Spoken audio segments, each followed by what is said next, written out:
আমি ভারতবর্ষের হিন্দুদেরকে উদ্দেশ্য করে বলছি, ভারতবর্ষে আল্লাহর ঘরে মসজিদ ভাঙতেছ, আল্লাহর কোরআনকে পুড়িয়ে দিচ্ছ।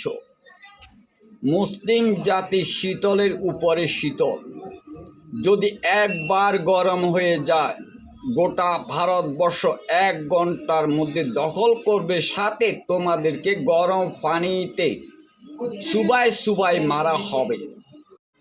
আমি ভারতবর্ষের হিন্দুদেরকে উদ্দেশ্য করে বলছি, ভারতবর্ষে আল্লাহর ঘরে মসজিদ ভাঙতেছ, আল্লাহর কোরআনকে পুড়িয়ে দিচ্ছ। মুসলিম জাতি শীতলের উপরে শীতল, যদি একবার গরম হয়ে যায় গোটা ভারতবর্ষ 1 ঘন্টার মধ্যে দখল করবে, সাথে তোমাদেরকে গরম পানিতে চুবাই চুবাই